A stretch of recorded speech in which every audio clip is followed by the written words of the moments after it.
Bien, es el momento entonces para contestar algunas preguntas del público. Eh, Dice, ¿es la música cristiana un medio manipulador para llegar al corazón cuando se la utiliza en una predicación? No debiera ser, no tiene por qué ser, pero a veces es. Eh, Cuidemos de que la música tenga su lugar, su impacto, porque lo tiene y no hay nada en contra de un lindo canto antes de hacer un llamado, por ejemplo. Pero hay algunas cositas que son de estilo de las espiritualidades más emocionalistas, que en lo personal disiento un poco de la práctica. A mí personalmente no veo la necesidad de que cuando alguien esté orando haya musiquita de fondo. Antiguamente se decía que quizás al momento de la oración hace innecesaria la música. Y actualmente vemos muchos predicadores que ahí cuando están llegando al final de su tema ya empieza la musiquita, ¿no? Bueno, la música se puede usar para sensibilizar, para hacer un llamado, pero tratemos de no hacerla simplemente hacer uso de la música para, en fin, con un efecto así emocionalista y lograr algunas decisiones. Ocurre con ese tipo de decisiones así musicales, son de poca duración, porque son emociones superficiales. A mí me llama mucho la atención lo que está pasando. En algunos lugares se usan, la oración del culto se transformó en una oración intercesora. Y la gente hace pedido, los que tienen un pedido especial vienen y demás, y se promete que habrá solución para todo, pasen adelante. Pero todo, sábado tras sábado están pasando las mismas personas por los mismos problemas. Pareciera como que el tema no se resuelve de esa forma. Estamos transformando la adoración y el culto en esos momentos emocionalistas, prometiendo una solución que parece no es muy efectiva. No tiene por qué ser un medio de manipulación, ojalá no lo empleemos en ese sentido, ¿no? Muy bien. Acá hay otra pregunta. Dice, ¿por qué si hay principios y documentos claros no se cumplen en algunas de nuestras iglesias? Habría que preguntarles a ellos por qué no lo cumplen. Es interesante la capacidad que tenemos de decidir cosas y votar cosas y luego no hacerlas. Pasa incluso a nivel de iglesia local, votamos cosas en la junta y después no las hacemos. Tengamos un poco de cuidado. Hay gente que directamente se opone a aquello que la iglesia ha elaborado. Y eso que los documentos actuales de música o el último documento es muy amplio. No tiene nada de restrictivo ni nada de tan prescriptivo. Son bastante amplios. Y no obstante hay gente que directamente dice nosotros no estamos de acuerdo con el documento de la iglesia. Están pasando cosas, no solo en el ámbito de la música, sino en otros sentidos también. Creo que si como iglesia decidimos cosas, acordamos cosas, sería muy bueno que las hagamos, que las practiquemos. Debo decir, ¿por qué es tan difícil el tema de la música? Porque la música toca los sentimientos y nosotros cuidamos mucho los sentimientos. Yo creo que era Nietzsche decía, Friedrich Nietzsche decía, que nosotros perdemos el tiempo a veces tratando de convencer a las personas con argumentos racionales de cosas que ellos aceptaron emocionalmente. Entonces la música es algo que lo aceptamos emocionalmente, nos gusta y después nuestra mente no hay manera de que encuentre un argumento para deshacernos de eso que nos gusta. Trabajamos en términos emocionales en vez de trabajar por principios. Muy bien. En partes especiales cantadas, el autor no es fiel al himno escrito y según se lo conoce de antaño, cambia de tonada a veces en una misma palabra. ¿No es violar derecho de autoría? ¿Qué se debe hacer? Hay que matarlo. No sé, ¿será alguna variación? Supongo algún arreglo. En realidad se pueden hacer arreglos. Hay muchísimos arreglos sobre himnos que ya existen. Ahora, es verdad que cada vez se distorsiona más los himnos que existen. Y todo se distorsiona, porque pareciera como que si el solista no hace una innovación, algo novedoso, algo diferente, no tiene gracia. Entonces, tiene que cambiarlo, tiene que ponerle su sello personal, pareciera que esa es la idea, cuando en realidad, si los solistas supieran que la gran mayoría de los que estamos sentados ahí sufrimos cuando nos empiezan a arruinar el himno, que ¿por qué lo están arruinando? Pero bueno, la gente piensa así, ¿no? Las variaciones sobre temas conocidos siempre se han hecho y algunas son muy lindas. Arreglos, por ejemplo, para solista o para coro, algo que fue creado de una manera más simple para un canto congregacional. Todo eso es legítimo.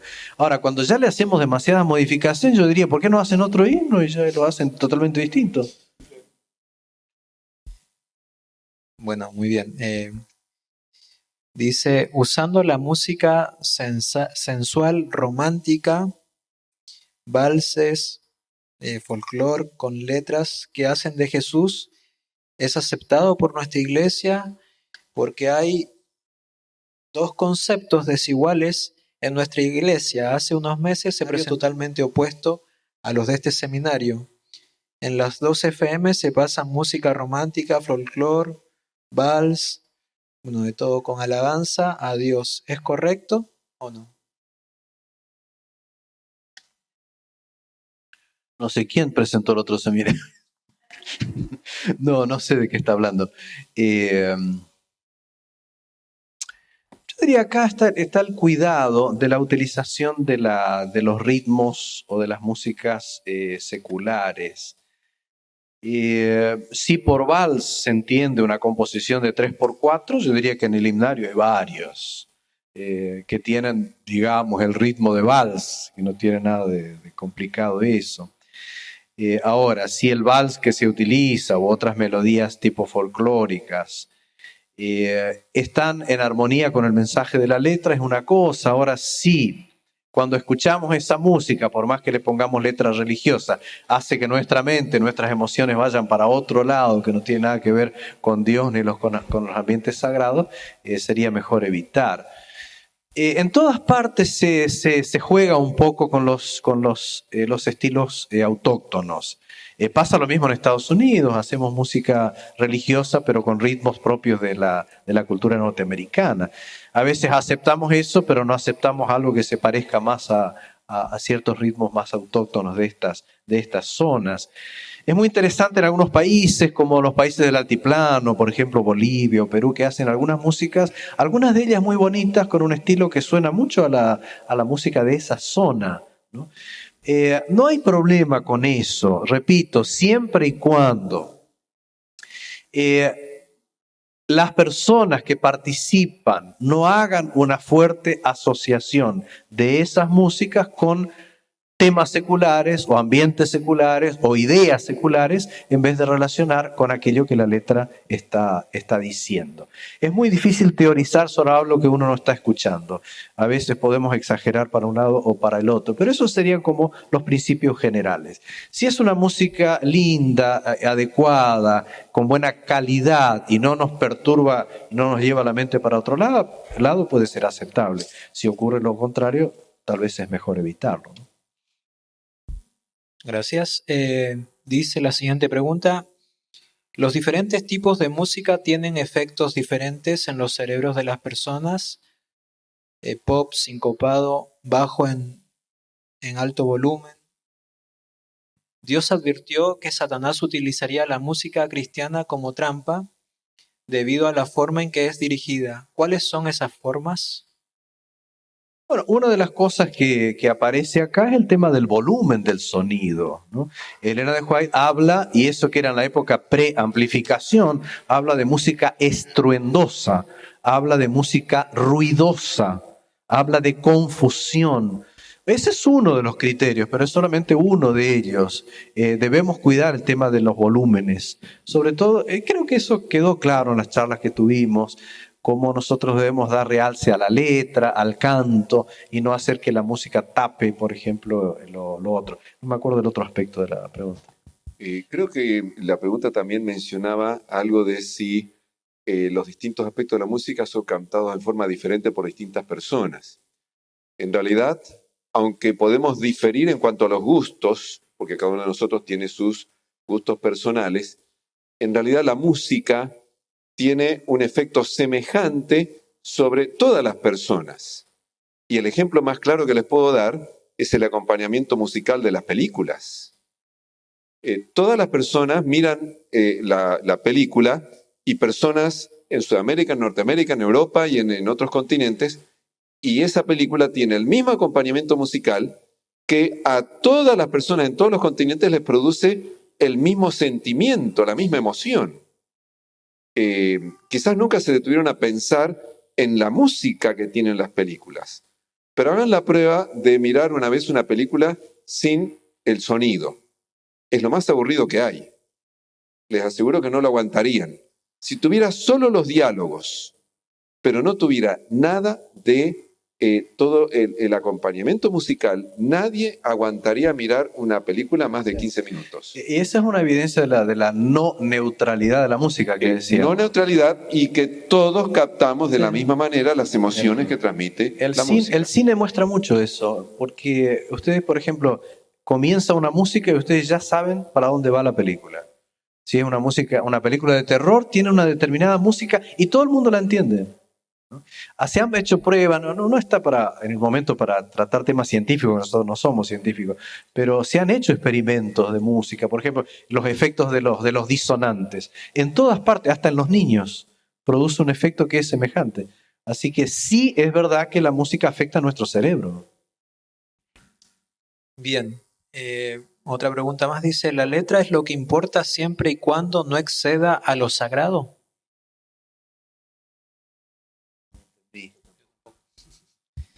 No es solo la letra, parece que lo hemos enfatizado mucho. La letra importa, y obviamente tiene que ser una letra adecuada para un cristiano, y si es para la iglesia tiene que ser una letra acorde para el culto para Dios, pero la música también. Creo que esta mañana lo decíamos más o menos claramente. Yo citaba a John McCarthy, que es un autor que está preocupado por el cambio en las letras. Dice que lo más problemático de la música cristiana contemporánea actual es el empobrecimiento de los contenidos teológicos de las letras. Dice, a él le preocupa incluso más que la música. Pero también decíamos que la música es en sí un lenguaje. El documento adventista recalca eso. No es ni espiritual ni moralmente neutra. Es un propio lenguaje. Lo que decíamos es, para que cause el mejor efecto, el lenguaje de la letra y el lenguaje de la música deben armonizar, porque muchas veces colisionan. La letra dice una cosa y la música dice otra. Así es. Bien. ¿Qué tipos de música se deben escuchar dentro y fuera de la iglesia? ¿Se puede escuchar música cristiana con cualquier tipo de ritmos? Jazz, rock, country, rap, etc. Es complicado cuando los criterios son se puede o no se puede. Porque sospecho que el que quiere siempre termina pudiendo. Es muy interesante en mi experiencia en el trabajo en el Brasil, en el norte del Brasil, que los hermanos adventistas en general tienen el criterio de que solo hay que escuchar música cristiana. Y ellos usan ese criterio en todos los ambientes, así sea un cumpleaños, un casamiento, cuando van en el auto, en la casa, ellos prácticamente no conocen la música secular. Les han enseñado así y así lo practican. Allá yo tenía que mostrarles que también hay linda música secular, mostrarles la música clásica, que ellos prácticamente no la conocían, nunca habían escuchado cosas lindas. Hay música linda fuera de lo religioso también, y hay música que no es buena dentro de la música llamada cristiana, obviamente, ¿no? Yo diría, con sentido común nos damos cuenta de que hay música que puede ser diferente para distintos momentos y distintas ocasiones. O sea, no necesitamos toda nuestra vida escuchar la misma música que se usa el sábado para el culto. podemos escuchar una música diferente. De pronto, aún actividades de la iglesia fuera del templo podrían ser ligeramente diferentes. La música para un campamento puede ser diferente a una música para el culto del sábado. O una música incluso para reuniones de jóvenes o congresos o lo que sea, pueden ser ligeramente diferentes. Y creo que yo, en lo personal, puedo decir que yo escucho músicas que no escucho en la iglesia. Pero ahí tenemos los principios generales de la vida cristiana y que están bien expresados en los documentos adventistas de música de cómo seleccionar la música para fuera de la iglesia, para música para los ambientes seculares, que también hay criterios de selección. Quizás ya se haya mencionado, no sé, pero si alguien se pregunta dónde puede encontrar los documentos de la iglesia, está este librito titulado La Música, que en su primera parte tiene una colección de citas de Elena de White sobre la música, se los recomiendo, y como apéndice al final tiene el documento de la Asociación General y el documento de la División Sudamericana, que son realmente muy buenos para orientarnos en cuanto a la música. Bien. ¿Cómo explicarle a un no cristiano que la música verdadera de Dios debe tener armonía tanto en la letra como en la melodía? El no cristiano, Pablo dice que los que no son cristianos toman la cruz y el evangelio como locura. El no cristiano no puede entender por qué nosotros nos pasamos 2 o 3 horas el sábado de mañana sentados en la iglesia. El no cristiano no puede entender cómo podemos vivir sin emborracharnos y sin ir a los bailes y sin hacer... O sea, ¿cómo explicarle al no cristiano? La única manera es convirtiéndolo. Cuando se convierte, de pronto va a entender todo. Y de pronto también va a entender por qué la música es diferente. Bien. Una pregunta más acá dice, ¿cómo separar el deseo de ser reconocido con la adoración a Dios? Un poco lo charlábamos hoy. Es natural el ser humano desear atraer la atención sobre sí mismo, desear el reconocimiento, la aprobación, la aceptación.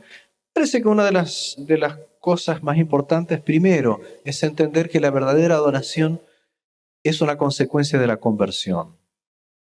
Y la conversión hace de nosotros personas distintas, no centradas en el yo, en nuestro orgullo, sino en Cristo.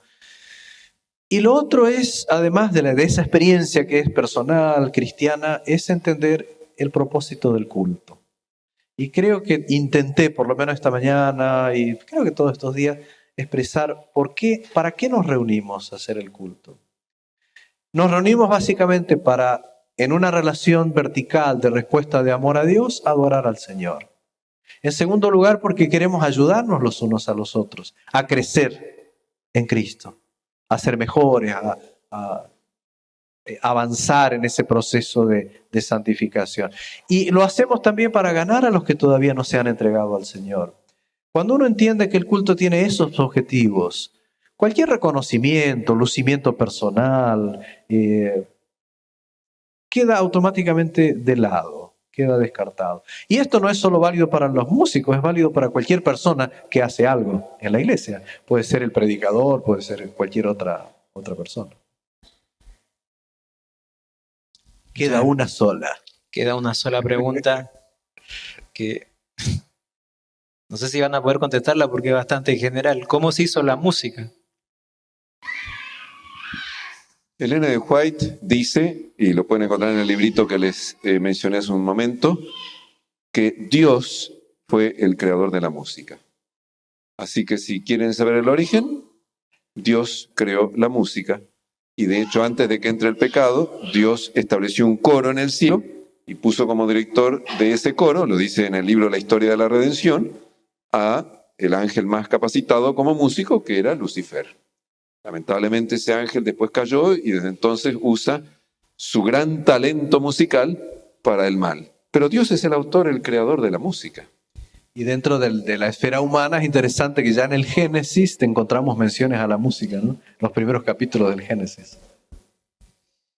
Bien, pastores, una última por ahí pregunta a manera personal, tal vez, digamos, dentro de los grupos etarios que más están expuestos a lo que es la música contemporánea que usted mencionaba, son, digamos, los más jóvenes, ¿no? ¿Qué consejos se le puede dar a ese joven que de manera honesta está tratando de buscar realmente principios claros y correctos acerca de la adoración?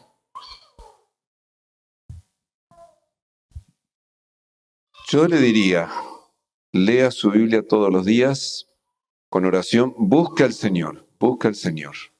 Jóvenes, adultos, viejos, todos necesitamos buscar más a Dios.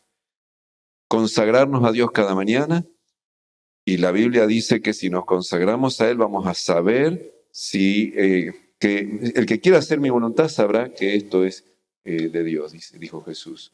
Así que realmente busque al Señor de todo corazón y Dios le va a mostrar cuál es el camino a seguir y le va a ayudar a poder ser fiel. Hay gente que ha cambiado sus gustos musicales sin hacer ningún curso, sin participar de ningún seminario, nada. Simplemente se entregó al Señor, se convirtió y solo se dio cuenta que había cosas que tenía que dejar. Percibió claramente que esta música no estaba de acuerdo con su nueva experiencia, que tenía que ver con su vieja vida y solitos fueron acomodando. Y hay otros que están 20, 30 años en la iglesia y todavía no logran hacerlo, ¿no? Quizá pasa por una experiencia espiritual. Ahora, más allá del aspecto espiritual, que me parece que es básico, es fundamental, ¿por qué no también acercarnos a las muchas orientaciones que tenemos sobre lo que significa adorar a Dios? Acercarnos a lo que la Biblia dice, como decía el pastor Carlos, leer la Biblia. Leer a Elena de White, tiene muchas cosas para decirnos. Y si queremos, tenemos buenos autores también que han escrito cosas interesantes sobre esta temática. Tenemos otros por ahí que son un poco polémicos, algunos están un poco desorientados, o no sé, o de alguna manera tratan de introducir la idea de que la música secular es lo mismo, que está todo bien, que tenemos que usar música de afuera. Pero, en fin, nada mejor que dejarse guiar por el Espíritu de Dios y por los principios que Dios ha revelado. Y otra cosa importante para los jóvenes es conocer la buena música. Nosotros no podemos gustar de lo que no conocemos. Me acuerdo un estudiante de teología, vino una vez, un chico de una extracción muy humilde. Me decía, pastor, tomó música sacra, estaba maravillado. Dice, ¿dónde se puede conseguir esto de Juan Sebastián Bach? Es una cosa maravillosa. Dice, pastor, yo en mi vida solo escuché cumbia. Dice, en mi casa, en mi barrio, lo único que conocía. ¿Qué culpa tenía ese chico? No conocía otra cosa. Ahora, qué maravillados quedan cuando de pronto conocen que hay otra cosa. Así como entramos a la iglesia nos damos cuenta que se puede comer otras cosas, se puede vestir de otra manera, se puede recrearse de otra manera y ser felices. ¿Por qué no conocer buena música? Conocer un poco más. Finalmente, gustamos de lo que conocemos. Hay gente que gusta de mala música porque es la única que conoce. Y sería muy bueno tener esa posibilidad de interiorizarnos en las muchas cosas buenas que todavía existen. Muy bien. Les damos un agradecimiento a los pastores que se han dado el tiempo para contestar estas preguntas y bueno, esperamos desde ya que el Señor los pueda seguir usando al ministerio que los ha llamado. Vamos a ir concluyendo entonces, cantamos algo y después hacemos la oración final para cerrar el programa.